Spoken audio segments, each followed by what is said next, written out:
guest on Vinyl and Vision. Hey folks, thanks for tuning in to the latest episode of Vinyl and Vision. Here we are with episode 93. Today's very special guest is Daryl Black Eagle Jamieson. Black Eagle is the lead singer, I guess you could say. Leader, I guess maybe is more appropriate, of the group Eastern Medicine Singers, which makes up a portion of the other group Medicine Singers, which is the album that I am discussing tonight, which is a project of my guest Daryl Black Eagle Jamieson and members of his tribe. I guess I could say I'm not 100% sure on the wordage I'm supposed to be using here. Like it's a little unclear to me, but all the more reason to have Black Eagle on the show today. It was a little different. It's a little weird. So, considering what this music is, what Medicine Singers music is, it's kind of a avant-garde, maybe slightly jazzy interpretation, or at least like symbiosis with traditional Native American music. It's incredibly compelling.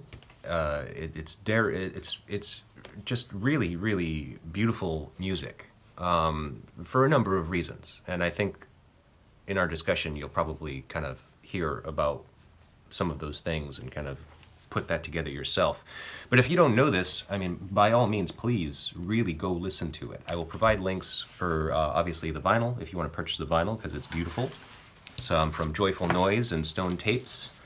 It's a beautiful oxblood red, and it's just great. It's an absolutely fantastic packaging. It's just a beautiful record. It sounds great, and it's beautiful music.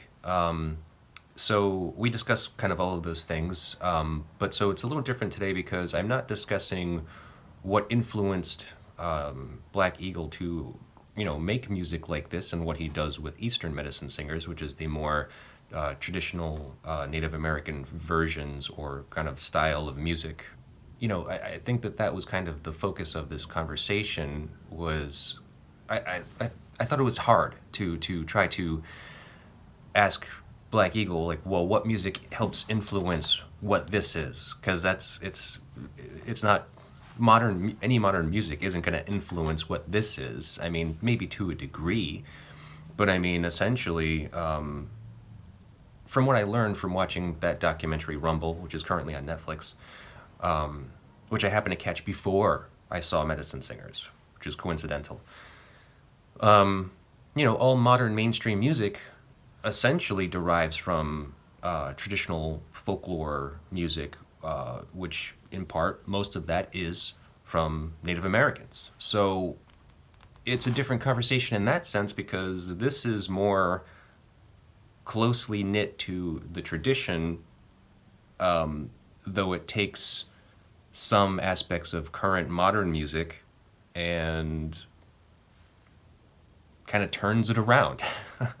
I think, as I say to Black Eagle in our discussion, it's like you're taking the power back, kind of in a sense. So, compelling conversation. I thought. I mean, like I get a little nervous about these things.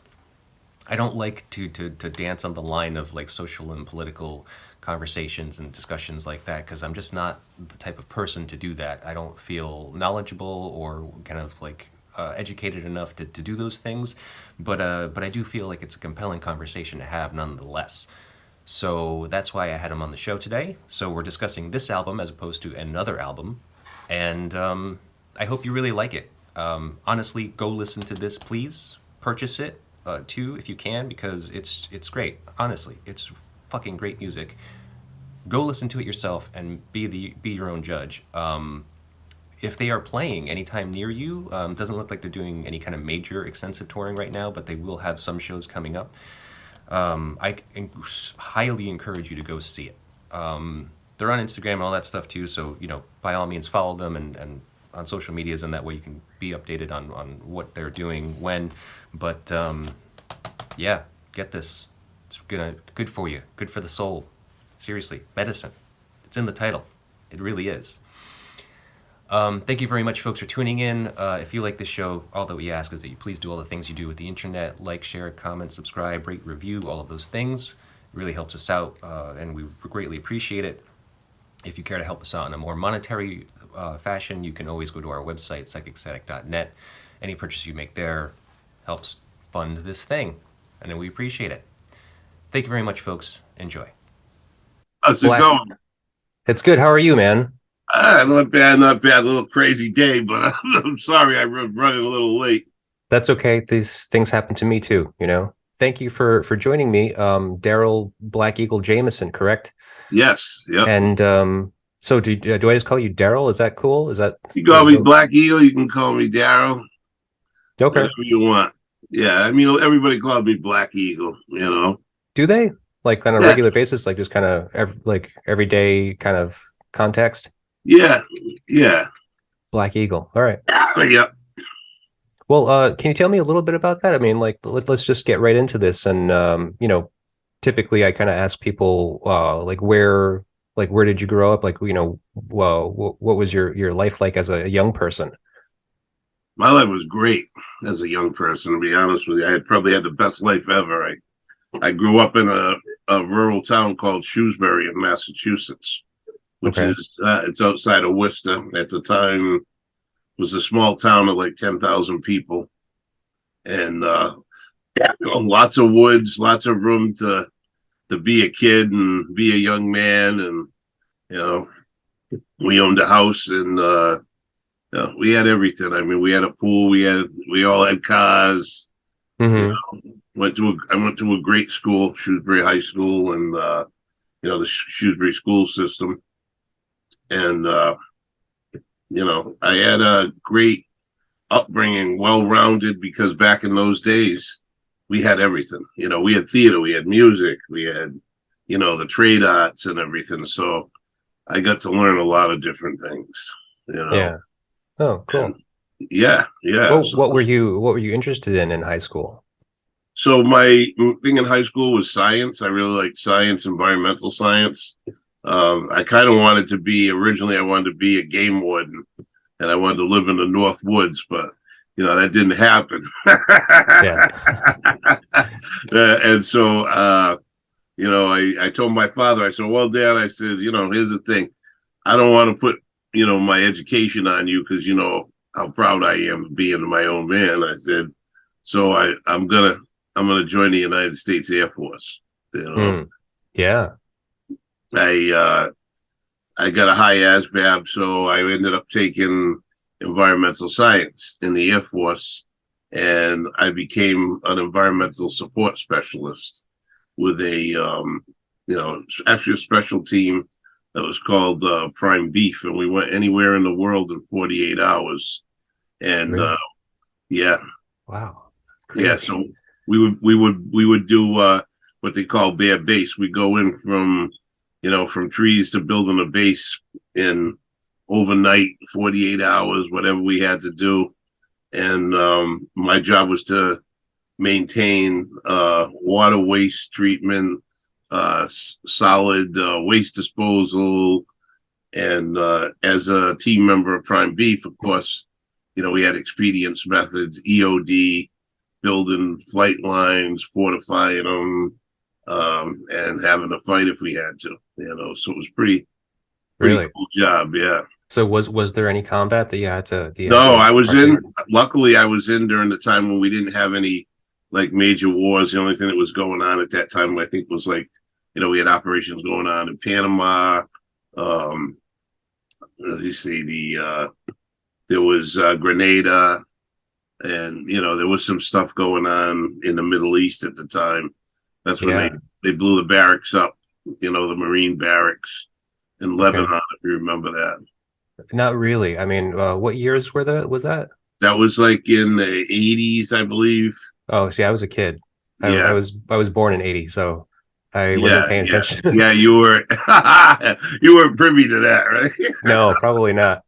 Yeah. So Um, it was a more like they called it the Cold War, because we were always at tension with everybody, and Right, right. Okay, I remember that, but I mean, I don't remember any specific like details of any kind of like conflicts or combat happening in those years.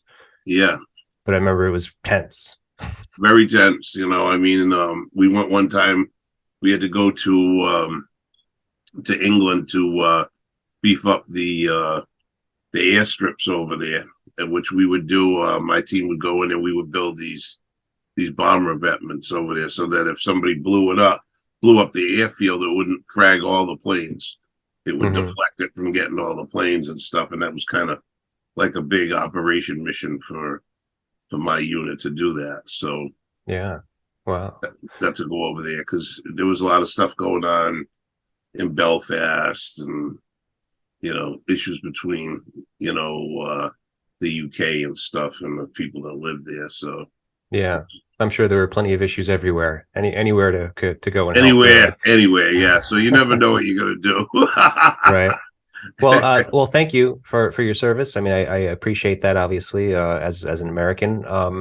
I was curious. I remember seeing in like some of your bio as I was doing some research about you that you had joined the Air Force, and I thought that was a little strange. I mean, not necessarily because it's not noble to join the service, but because of your heritage being a Native American. Um, what was that like to join the force, the United States, any portion of the United States, you know, um, military Well, service? in the '70s, still, a tough time for minorities and stuff. Yeah. Joining the military, but I actually did well in the Air Force. I gained rank really fast and stuff, and it was hard at first, but you know, I was always one of those because my father was an army guy, Korean War vet, so I Hmm. was used to that kind of tough growing up because my father was tough, you Oh, know. okay. So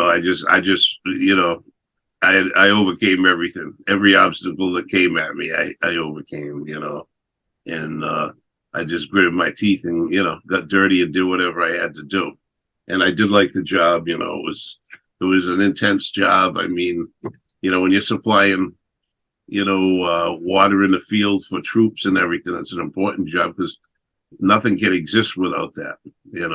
Right. And Yeah. we would go in the field and we had these portable water treatment what they call them erdilators, and they actually would fly them in. That was the mission. They'd drop them, and then we'd go in and we'd set these up in a remote location, and we would treat water anywhere in the world and make it potable for drinking and stuff. So Hmm. it was a important job, and it was highly technical and everything, and you're responsible for the lives of a lot of people. So you Right. know for me it was a huge challenge. Yeah. Yeah. um, I'm sure it was. I mean, and it's very, very, as you're saying, a bit absolutely important. If you don't have water, no one can be there. No one can live there. exactly, you can't move, so. Cool. Well, But now, it was my part of the environmental thing, so I was happy to do that. right. Okay. Well, so I was surprised by the finding out that you had been part of the military, but before that, just growing up here in the Massachusetts area, um, so what was it like growing up in what was it called again that where you were Shrewsbury. Shrewsbury, right? um at that time we were the only minority family in the whole town. Oh, Yeah. okay. I kind of remember what that's like. I'm a minority myself. I'm Bolivian, so I'm Oh yeah, Hispanic. but you know Yeah, what I mean. Yeah, yeah, yeah. So I was born in '80, but my family growing up in the early '80s, I remember like we were the only like Hispanic family yeah, in the city I grew up in. and that's a reality. Right, right. Well, so I Yeah. mean, so family life. I mean, like, what was music like for you in the house growing up?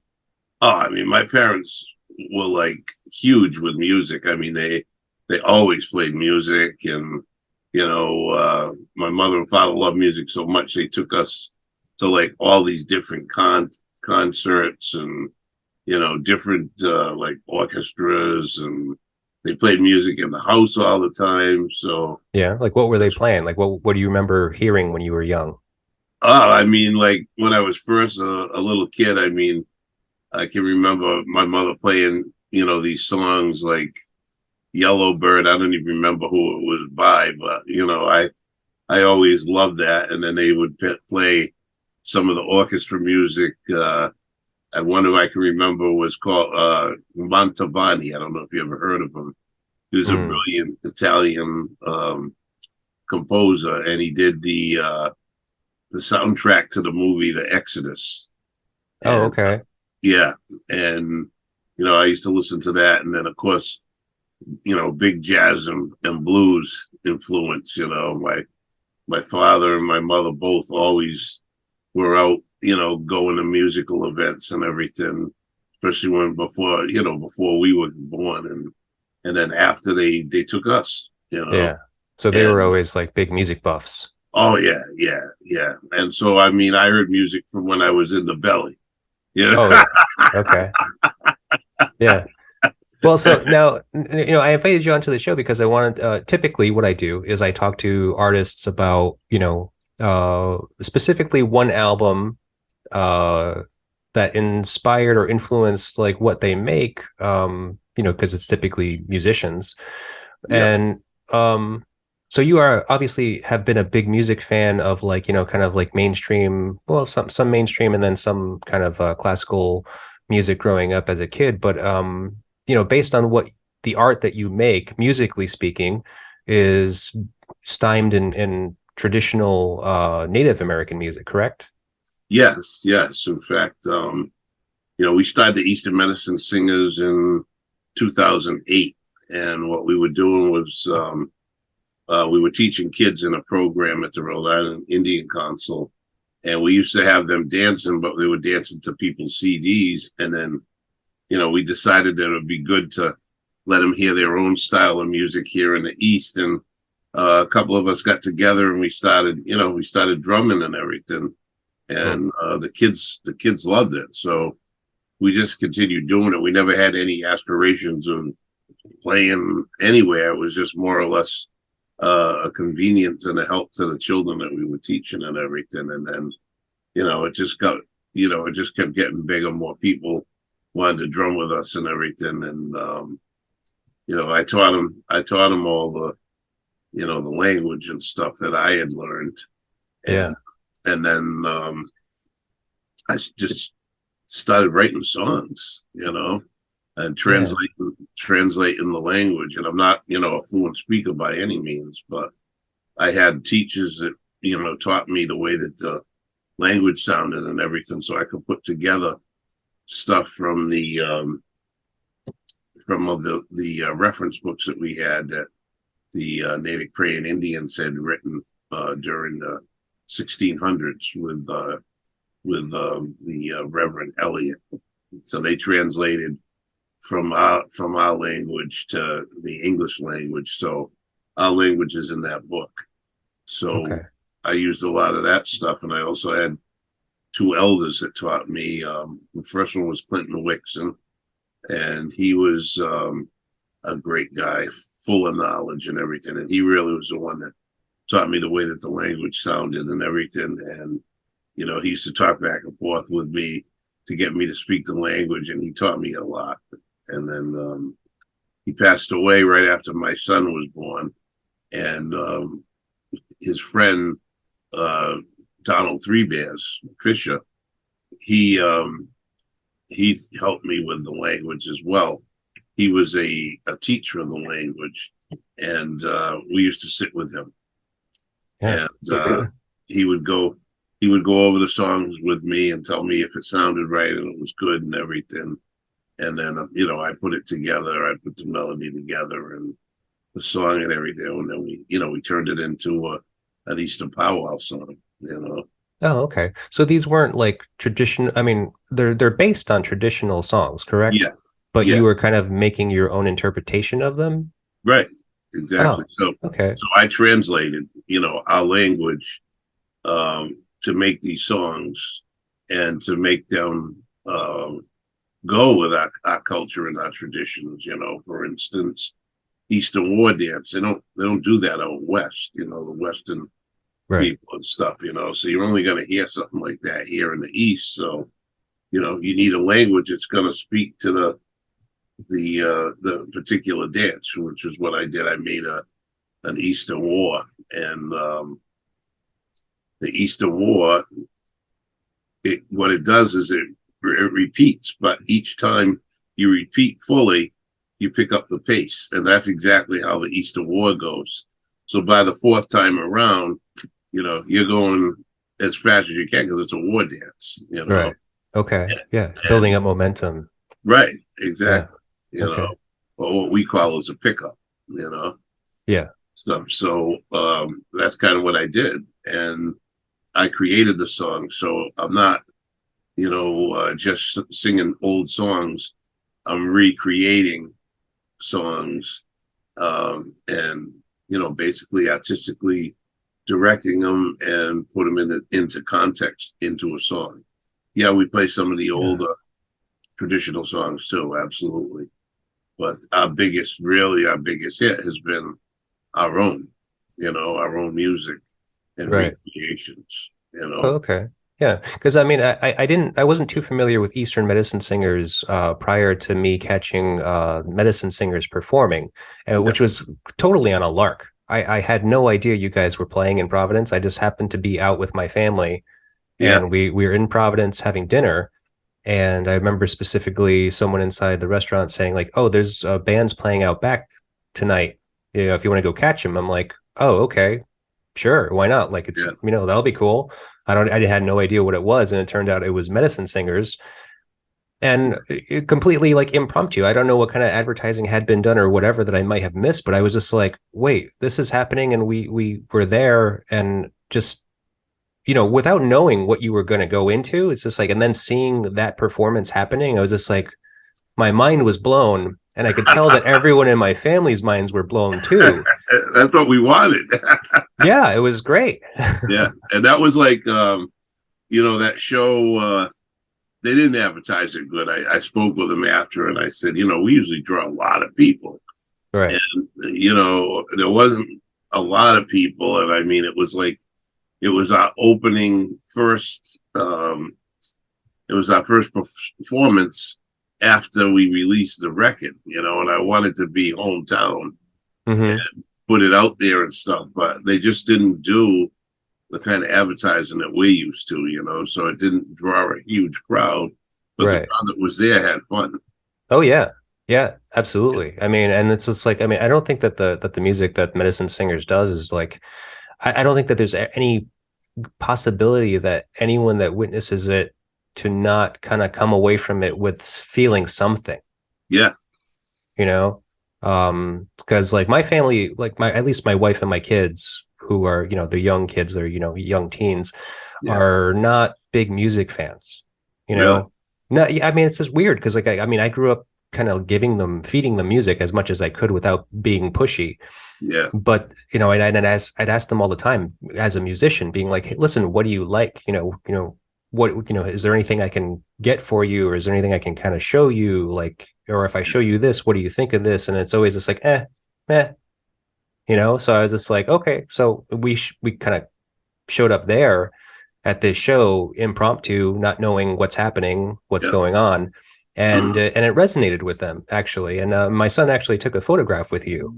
He I kind of remember that. yeah, he pressed me for it. He was just like, it was like, can we meet them? I was just like, yeah, we can meet them. I mean, got to be respectful and kind of Yeah, just yeah, talk with them if they have some time. But yeah, he was patient enough and got to hang out with you guys for a little bit, which was great. yeah. I And remember thank you for that. that. Oh, you're welcome. It's all about the kids, anyways. For us, and Yeah. we're actually doing a thing right now here in Woonsocket, the second and fourth Tuesdays at the Mill Race complex, where we're doing like an hour of drumming on the hand drums and stuff and chanting, and it's open to the public. Oh, So cool. we're actually, letting people come in and learn a little bit about drumming. And if they have a drum, they sing along and drum with us. And then the second hour is my friend Lee Mangano, who was he was the lead drummer for NRG, who did the Transformers, the soundtrack, the Transformers, the very beginning. Really? Oh, Yeah, that's yeah, awesome. yeah, Cool. really great guy, and he's teaching kids drumline. So we combined it into like a drum. We call it, drum night, community drum night, drum nation. Mm-hmm. And Cool. adults and kids can come in and drum. But Oh, no, awesome. yeah, Yeah, we just do it for community service. that sounds awesome, man. I mean, like, please send me an invite. I think my son would Yeah, actually love to go and do that. yeah, yeah. Bring him down. And that's the thing. I mean, he'll get to, if he signs up with Lee to do the drum line, which all the kids love the drum line. They I get on bet. a snare with their drumsticks and everything. Yeah. And he's got a thing going on now where he gives them free sticks, so they can go home and practice on something. You know what I mean? Oh, okay. And then Cool. come back the next time and even play better. So it's Right. Now, really is this fun. based in tradition, like traditional music, or is this just like drumming in general, general Yeah, well, we're percussion? do, we're doing drumming, but we're also doing some of our songs to show people what can be done Okay. with the All right. drum. You know what I mean? And we Yeah. had some people last week. They sang with us. A couple of my tribal members showed up, and the son didn't want to be there. And by the time he got done with the night, he's like, "What? It's over! Oh my god!" He had a great time. I go, "Well, you gonna come back next week? Next time around?" Yeah, I'm coming back. So I mean, that's kind of what we want. Yeah. We want to. Yeah. We're trying to form a Woonsocket drum line for the kids, so they Yeah. can go out to some of the events in Woonsocket and show up and just rattle off and do like a drum line. You know? Sure. Sure. And I mean, and it like it propagates the culture as well, Yeah, which is kind of what you guys want to do, I think, right? yeah, yeah, absolutely. Because people get to see what it's like to see us, and doing our traditional stuff and drumming and everything, and they get to Hmm. experience it. Some of the people, Yeah. we were just singing chants, and they were just getting into it. Yeah. Yeah. Having a blast. I mean, and from what I understand, like, from my own kind of upbringing around this area as well, I'm actually from Rhode Island. Yeah, Um, I've never met a native person, but at the same time, like I've known of these things happening, like, kind of tribal councils that would be held and so forth, and yeah, obviously traditions uh, that would be held, and I don't think that an outsider would feel like they would be able to participate in something like that. yeah, So this is something where it is open to the public, and so people can actually get participate to a degree in some of that culture and kind of get a firsthand feel of it. yeah, exactly. And we tell them bring a drum. We'll bring something to bang on. And Yeah. join in with us. And that's kind of what went on last week. People were jumping in with us. We had some people on djembes that were playing with us. And I Oh, mean cool. it's just a night to have fun, let loose, and learn. Right. And we love doing that. It sounds like a great idea. I'm so thankful to hear you say that you're doing this. I mean, like I said, I've never known of anything like this happening before. So Yeah, yeah. sounds Not great. many people do it. So, Right. so we want to, is people going through a hard time now. So we want to bring a little bit of heaven into their Yeah. lives. Healing too, right? I mean, that's the whole Absolutely. purpose of the medicine singers, right? Yeah, absolutely. I mean, I did a medicine song for him. That the Daybreak actually on the album. I mean, that's a medicine song. You Yeah. know, and I played that, and they loved it. Yeah, yeah. Speaking of medicine, and these, the group is called Medicine Singers, and the songs are, stymed in traditional native music. Um, the idea of music being medicine, being used as medicine to heal. Yep, Um, I mean, obviously, I think that's something that you've considered, but is that like traditionally speaking, like is that what the music is for? it is. I mean, it's for ceremony. It's for healing. And a lot of times, like, we show up at funerals for elders and things, or Hmm. whoever's passed, or sometimes we're at a wedding. We're doing drumming for a wedding and everything. So it's like we can, just about drum for anything, and those are all traditional things that we do, for people, and Mm. we don't charge people for that. We just go in and do it. It's our responsibility for our tribal people. When their elders pass, they wanna hear that drum, and the drum, it grounds people. It makes them feel good when you're hearing that drumming noise. It's like, Sure. Yeah. That's what I experienced. I mean, like it was just transfixing, I mean, like there was no way that we were gonna like walk away from that. right, right, Yeah. and that's kind of what we want. We want to put people in that place where they're like, I'm so comfortable, I don't want to get up. You Right. know, I'm Yeah. so in tune to this. I'm not going anywhere. I'm going to sit here. And I mean, most of our shows, that's what happens is people are just in a trance. I mean, I was a curator for 2 years for PVD, 2018 and 2019 before COVID. And 2019, I brought medicine singers, the whole group, to PVD, and we Mhm. were we were the last show on my stage, and I mean there was like 7,000 people there. I Oh mean yeah. it was just massive, and people, they weren't leaving. I mean they were like locked, and we were playing those songs. We played Sunset, Rumble, you know, Daybreak, all those songs. And Jonathan was there. He was cranking out that guitar, and Chris and the drummers, and I mean, and just we had an amazing stage there. I had Lee Mangano, the one I told you about that does the drum line. I had him there with his children, so the children played with us. And then we have Blackout Drummers. I don't know if you're familiar with them. That's a No. black drum line. They're the best in Rhode Island. They come in, and it was like fanfare. So Hmm. we had like, no word of lie, we had 50 drums going at once, Wow. and I mean it was powerful. I bet. And the Yeah. mayor came down to me after, because the mayor is native too, Mayor Olaza. Oh yeah. He's a South American native, Okay. and we made a stick for him so he could play with us. But he had something he had to do. He couldn't play with us. He was mad, and because Missed he's played with us. opportunity. Yeah, Yeah. he's played with us on occasion, Oh, and okay. stuff. So yeah, so it was all about the unity and everything. But yeah, I mean, people would just, some of the people came up to me, like, I was in a trance. I couldn't move. I was just like, mesmerized by the music, and that's kind of what we wanted to do. We wanted to Yeah. put people in that position where they leave the misery for a few minutes and they get the medicine. You know, Right. Yeah. It's they so get the beautiful, medicine. so powerful. I mean, it's Yeah. really, really As, amazing. as we say, woony mosquito. Woony mosquito means good medicine. Oh, okay. You Nice. know, Mooney mosquito. woony mosquito. Cool. I might be able to remember that. That's actually Yeah, yeah. It's not hard. That's not a hard one. Mooney mosquito.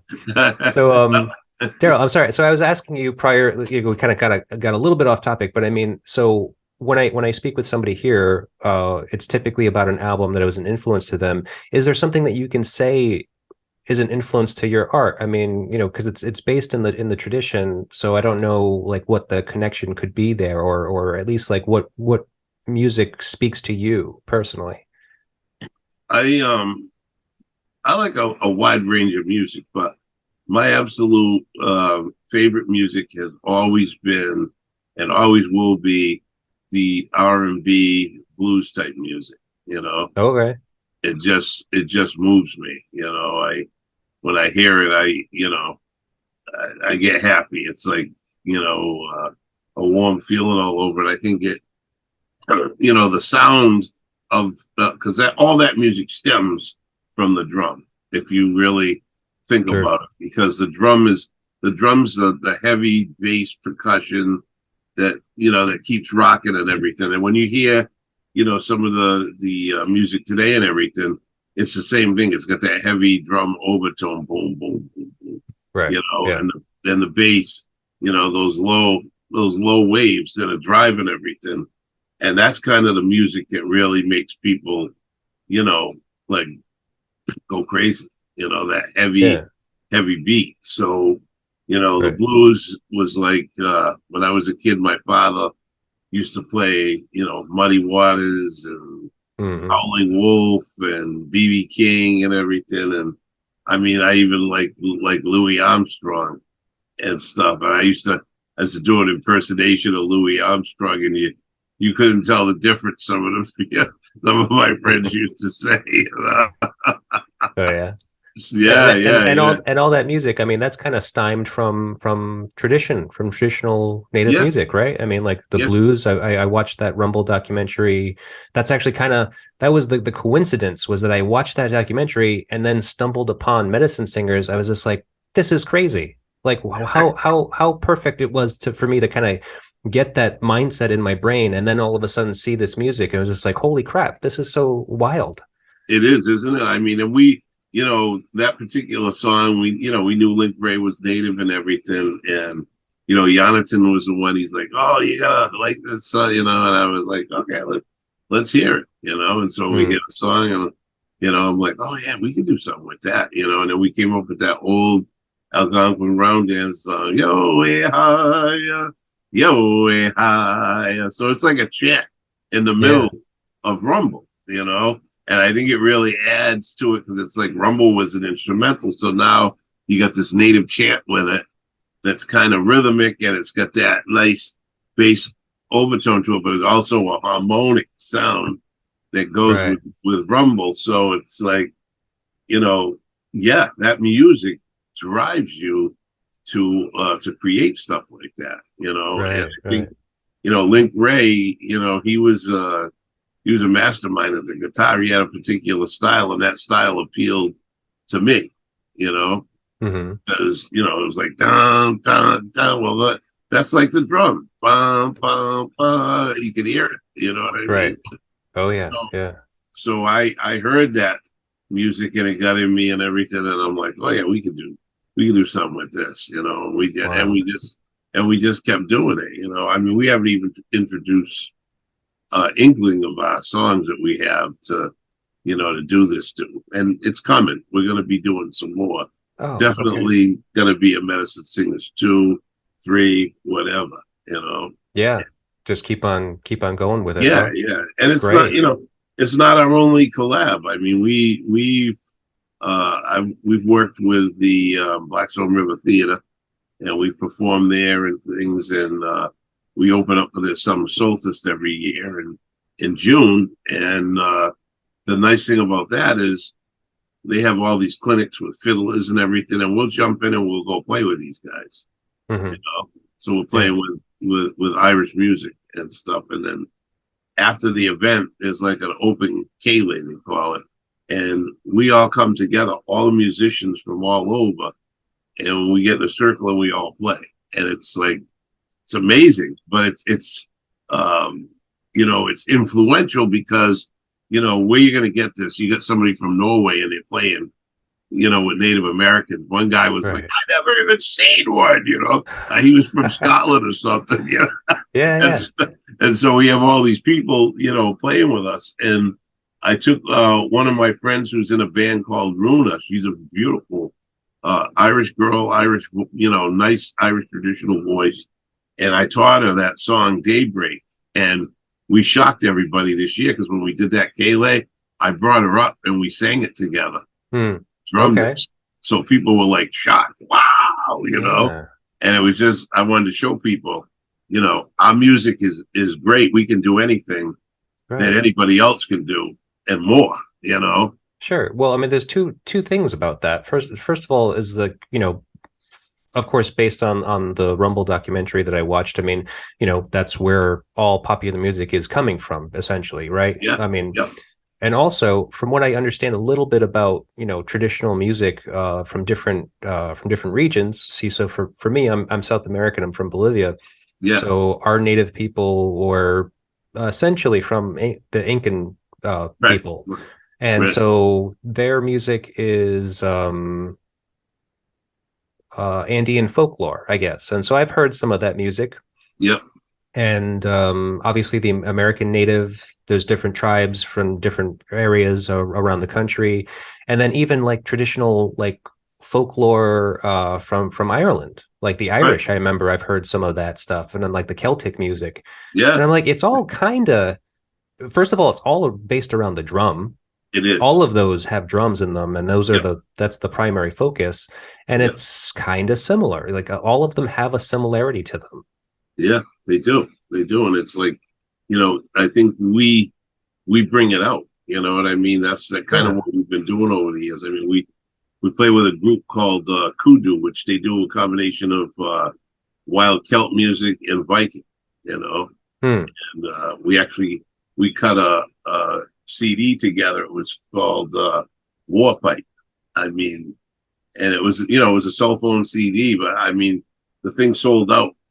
I mean, people were just buying it like crazy from Hmm. them and from us. And it was just like the beats, the chants in between, the warrior drums that they had, and then they were using the bagpipes and stuff. I mean, it was crazy, you know. I bet. Yeah. That's something. It's something about like traditional music, like, stuff that's stemmed from the ancient, like kind of folkloric type of music that I think everyone can kind of relate to because, if anyone is looking into their own history, into their own ancestry, they're going to find something like that. And it's going to speak to that kind of like primal urge inside of you. Yeah, yeah, I agree with you. I mean, So, and then you melding all of these different cultures together based on yeah, the music is a beautiful thing, yeah. having I all mean, them.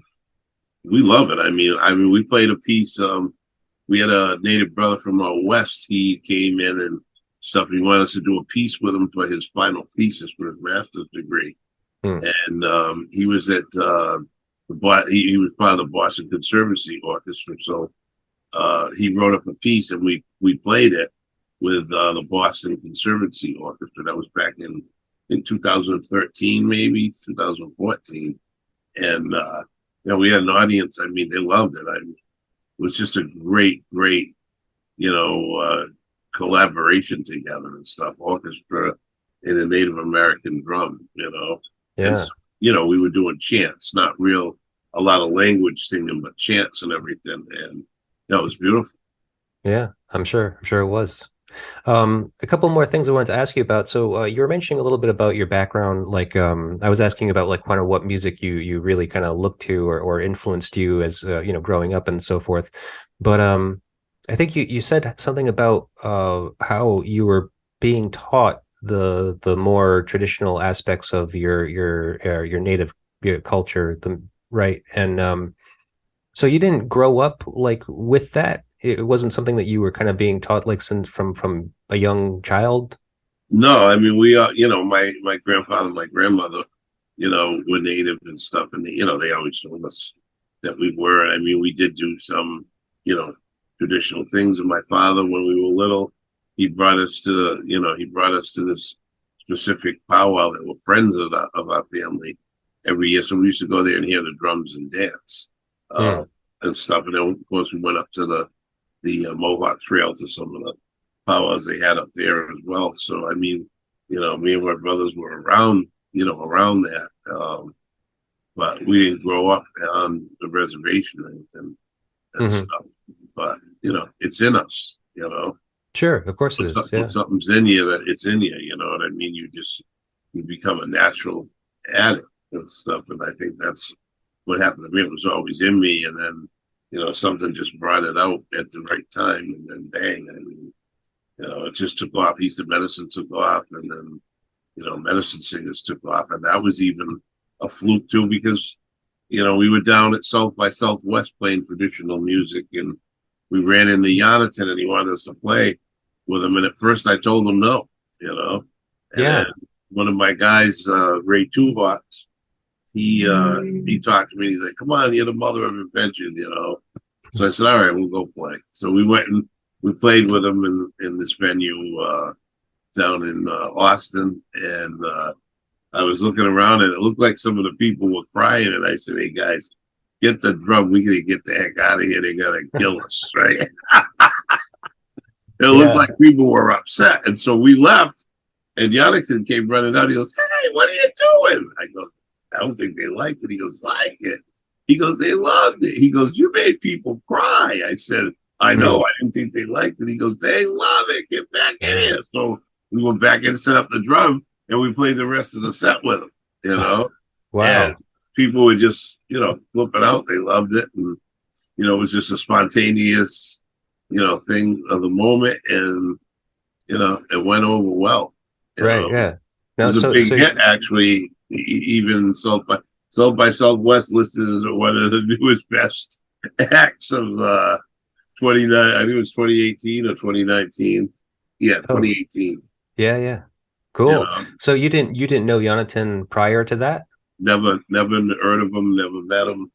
It was just something that just happened. It was an organic thing that just right. He came out. He's like, "Hey, these guys," he said, "These guys got talent," and then, we tried something together, and it worked. And then we did a couple of things, and then we did that. I don't know if you saw the first CD we did in the snow. The video, you mean? Yeah. Yes, I did see that. And after we did that video, we posted it. That was it. I mean, it just started getting crazy, and we went out to do a show in California, Desert Days, and stuff. And we got interviewed by the Rolling Stone, and it was like magic. It was a good show. Yeah. So what was that? We went to Europe. Oh, okay. Yeah, I didn't realize like how long you guys have been together. Like, because I mean, from what I understand, this is the first record. It is. And it's on Joyful Noise, which is a pretty great label. I've been hearing a lot more about them, and actually been buying a lot of their records lately. Yeah, they have some really great stuff. Yeah. And Joyful Noise kind of teamed up with Stone Tapes. Right.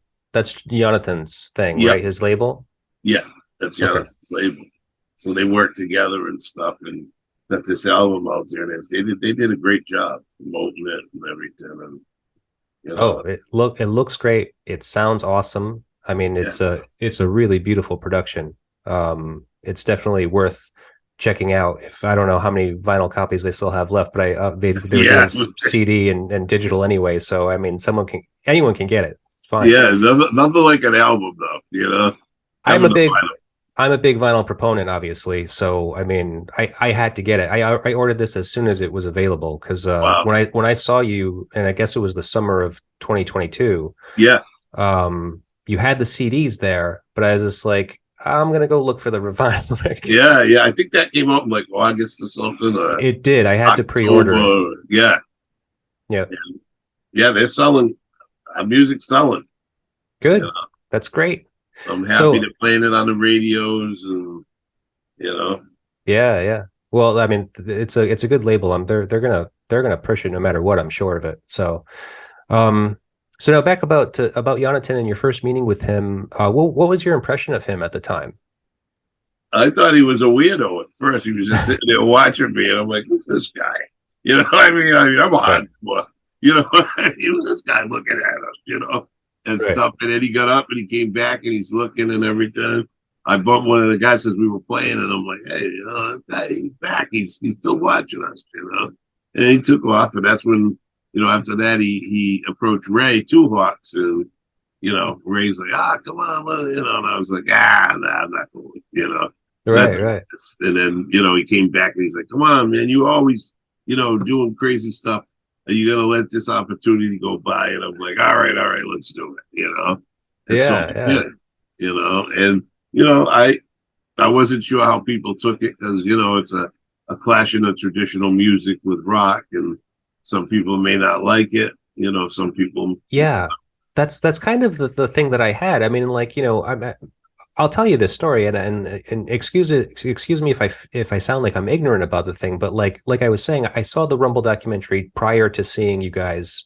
Yeah. So I already had this thing in my mind. I already had this kind of preconception of just like, oh well, here's a perfect example of Native American culture being propagated by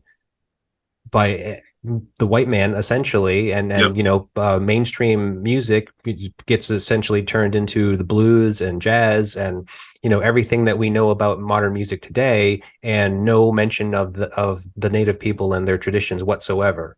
And so I was kind of a little bit, it's like, okay, well, here we go again. Here we got these guys that are taking this native music and changing it into like a rock band essentially. Yeah. Which, I Yeah. mean, how does that make you feel? I mean, I think that you're okay with it, because obviously, from what I'm learning, is that it's not essentially perfectly traditional music. You are taking the elements and creating something different. Right. Right. We are, and but it's still based on the traditional sounds and everything. Right. And I think, when you're talking about the language, it's a dying language. Maybe 10 people in the world speak it. Right. So I think in order of necessity to promote that language is still there and that our people still have it, by any means necessary to get it out, Mm-hmm. And I say that meaning because, whatever it takes to get our language and our people out in mainstream media, I think is important. Right. They never have the, it's not like you can be on somebody else's label and not go anywhere. But when you put this together and you bring out the music and the beauty and the art of it, because it is an art, Mm-hmm. and the language, and then you mix it with the rock. I mean, the rock is really not the focus on it. The focus really is the drum, because Right. the drum is like paramount in that. Without that drum, it would just be somebody playing rock, rock music. But Right. with that drum and the language and everything, it turns it into a whole nother venue. It's like, wow, this is something that these guys created, and it still has all the undertones of the native people, and native people are singing it, and they're out there in traditional regalia. Right. So, Yeah. so I think it's a lot different than just saying, we let the rock people come in and turn it into a rock thing, because we made rock. Right. Yeah. Yeah. So you're kind of like taking the power back, it seems. Right. That's exactly what it is. Okay. And we made the rock, so why not capitalize on what we created? Sure, but also kind of being able to bring attention back to tradition and Exactly. the culture. Exactly. So no, it's wonderful. I mean, I was like, at the very moment that day, I kind of was conflicted, but I mean, I bought the record. I think the music's wonderful. I really do. Thank you. So it's not. I think it's doing what you want it to do. Yeah.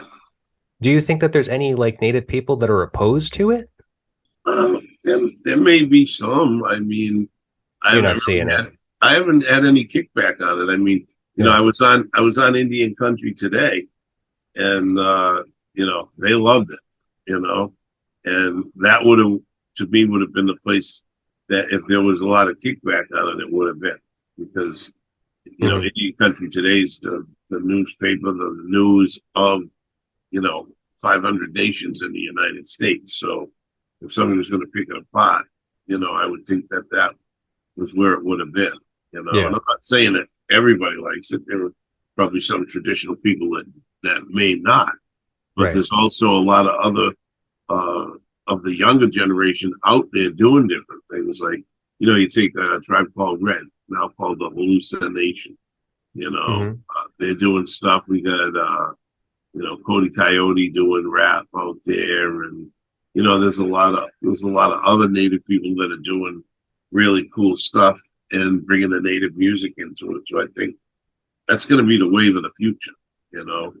Yeah. Is bringing that out and bringing it to other venues. The rap, the R&B, the Right. blues. But Oz is still sticking to the basic powwow beat, and the song and the language. That's the main attraction of medicine singers, you know? Right. Yeah, and you were saying how like there's not many people that possibly know how to speak that language or understand it.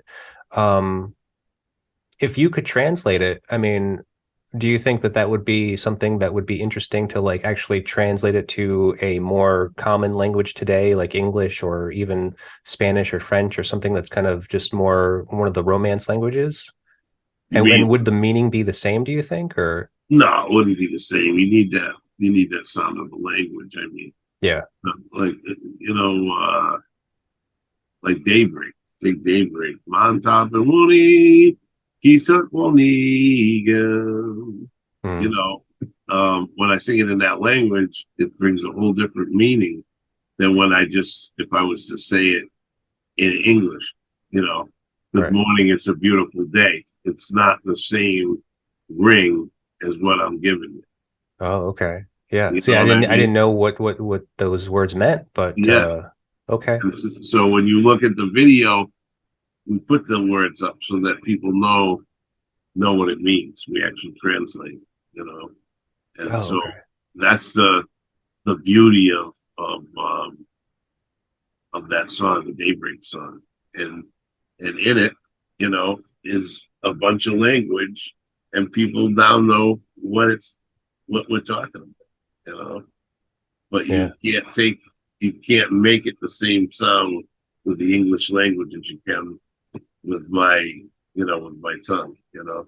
Right. Puniamo, Quinchini, Umana, Chad, oh, and it's not going to sound the same if I say it in English. It's Right. Right. take the Okay. song out of context, you It's know. true. True. I get it. Okay.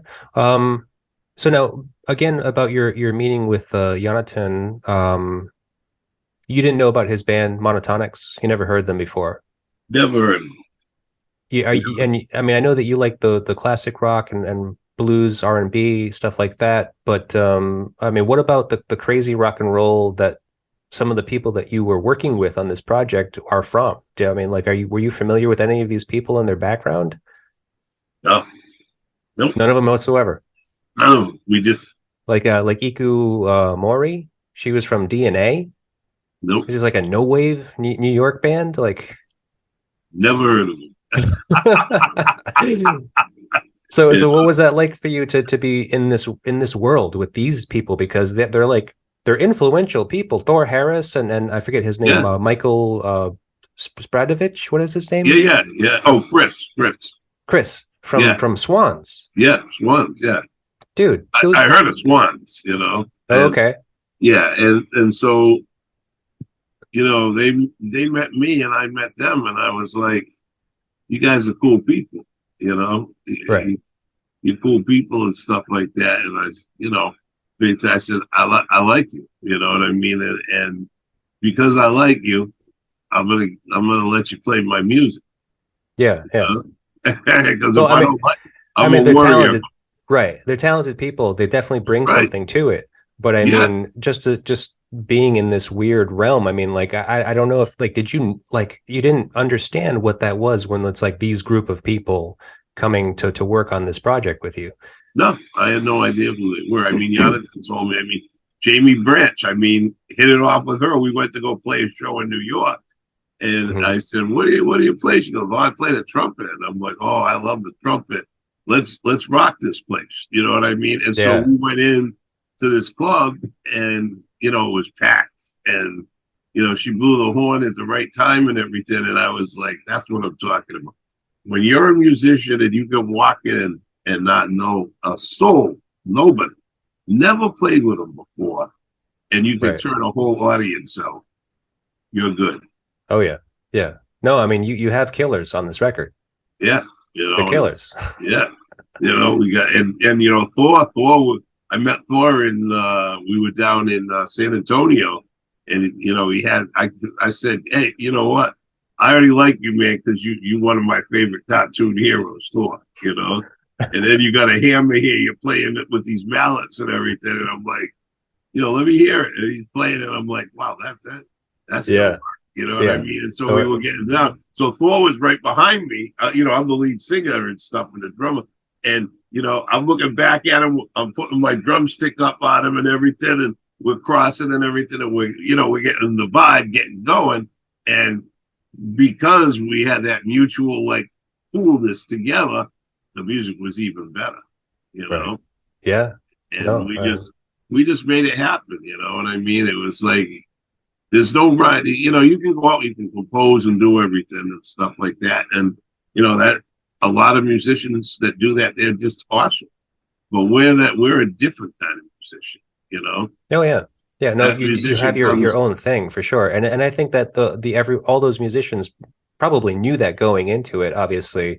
And yeah, they knew to be not only like respectful but creative, like they knew what to do because yeah, they knew to take it and be respectful to the work, yeah, and but to add their little bit of flair that is kind of exactly. like what they are known for.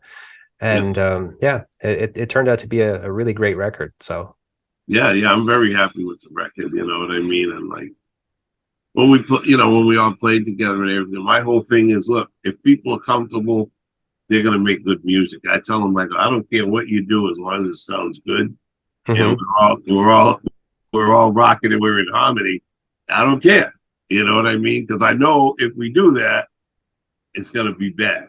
You know what I mean? Yeah, We're really gonna tear it up and stuff. right. And I remember when we went to we played in Ottawa at the Ottawa Jazz and Blues Festival, and we were supposed to be on this small stage, but when they got there, they said, "Oh no, you guys, we can't put you on that stage.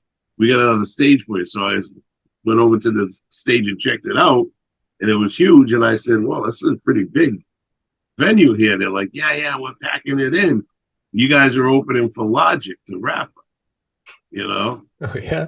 And I was Whoa. like, "Oh, okay, Logic, I don't know who he is. I don't care. He sounds cool. I like Yeah. his name."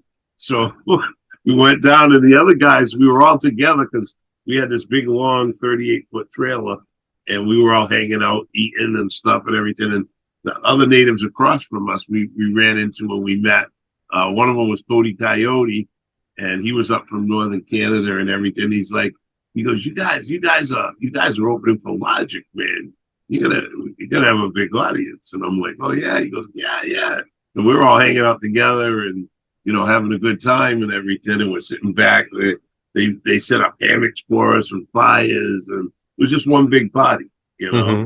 And we Cool. got up on that stage. I got up on that stage, and I'm like, "How many people are out there?" They're like, "Oh, about 15,000." Wow. So, when I saw that, I was me and Jonathan were last man out. We came from different corners and we crisscrossed. I started screaming, you know what I mean? And people were really getting revved up by that time Yeah. because the other guys came out and they're just warming up. And Jonathan and I come out and we started, just going off. And we played that song Rumble. And Wow. they were just screaming, you know. That's And great. we rocked the house, man. It was a great show. Cool, Great show, man. and it's a good feeling, you I know. bet. Yeah, absolutely. Well, I mean, well deserved. I mean, you guys are making some great stuff, great music, and yeah, definitely showman too. I can tell. Like, I mean, I didn't get to see you in a big environment, like with a massive crowd, but I'm sure next time I do, I will. Yeah. Oh, definitely. Hopefully, we'll play at PVD again this year Yeah. if Okay. everything works out. Yeah. I mean, if not, something's going to happen. I'm sure of it. Yeah. We'll have some shows around here, definitely. All right. Hey, there's one more thing I'd like to ask you before I wrap this up. I was kind of like watching that doc again, kind of refamiliarizing myself with it, and there's very strong kind of feeling about the different types of native people and all the different types of music that they have all kind of gone on to make. And me being a not I'm not a foreign person. My family was. I'm first generation, but the heritage is there. And so I was curious. I mean, do you think that like people's heritage have an influence over like what they make, even if it's subconsciously, even if they didn't know like what kind of heritage and what kind of lines they came from? Yeah, 100%. I mean, you are what you feel. You know what I mean? And I think Right. it's your blood that, your blood and your, your ancestors before, they were all in you. So, it's going to come out, and it may take something to bring it out at some point. I mean, being native and stuff, and also, my father's family was Scottish as well, Okay. and, you know, when I hear that music too, I feel something with that music too. And, the last couple of years, I was up at the Scottish Highland Games up in Loon Mountain, New Hampshire. And Mm. one of the Scottish bands, Saya, they asked me if I had my drum with me, and I said, yeah, it's down in my truck. I have to run down and go grab your drum, you know. So I grabbed my drum, I came back up, and they're like, we're gonna have you play with us on the on the main stage. So, I grabbed my drum, I got up there, and just like, I was born into it, I started playing with those guys. And I mean, tremendous show. They're a fantastic band, and they play a high level, Scottish type music, not like the old style. It's more of the new style, but with the fiddles, the jigs, and everything else like that. And for me to be able to go up there and play with them and turn it out with those guys, it was like, I just felt it and I loved it, and I had a great, a great time. Mm. And I think that's the whole idea, is that your blood determines what you do. Just like you, I mean, you probably got it in you too. You're a musician too as well, right? Yeah, I'm actually kind of favoring the drums currently more Yeah, so than anything, but I have been a bass player, since I was like 15. But yeah, and Latin, I mean, I remember doing a lot of Latin music when I was a teenager growing up, mixing that in with the rock music that my brothers and I were kind of, fond of. yeah, But yeah, I don't know. I mean, like I never really thought about it, but I think that it's true. I mean, like I guess I think about some of the music that I like and some of the performers that I like, and I think about how, like they just have this knack for creating something like even rhythmically, they have something kind of like rhythmically built into like what they do. What I yeah, don't understand is that I'm a big noise rock fan, and yeah. I don't know where those guys get what what they do. Like, because their stuff isn't tied into like tradition at all. Like, Right, right, right, right. but But you got the bass is the drum, really. It's like the bass drum. It's got right, yeah, that yeah, punch. You know what I mean? yeah. Yeah. Yeah, But no, I mean, and like, I mean, the Latin music in particular, I mean, definitely I can kind of see a connection to like the Andean folklore music that my parents liked a lot. They didn't grow up with it necessarily, but they definitely appreciated it and definitely turned us onto it as kids. yeah, yeah, Um, so I can see that connection. That's pretty clear. But then like if I think about your average American person, whatever their background may be, and obviously we're a melting pot, so there's so many different nationalities and so much different tradition and heritage in our country alone. yeah. It's like you can grab anybody and God knows what their heritage might be, really. Right. And what they're gonna do, you know what I mean? Yeah, So, yeah. I mean, I had a show I started in 2017. It was called the Drums and Music of the Americas, North and South. And I had Latin drummers. I had African drummers, us. I had Irish, Celtic drummers, and banjos and everything else like that. And I did. I wasn't gonna do it, but one of my tribal chiefs, he's since passed away, Kenny Lyon, who was a great blues guy. He called me up to do an old blues song by Muddy Waters, and I started singing, and he started playing with his son. And the next thing I know, I look over, there's Carlos de Leon. I don't know if you know him.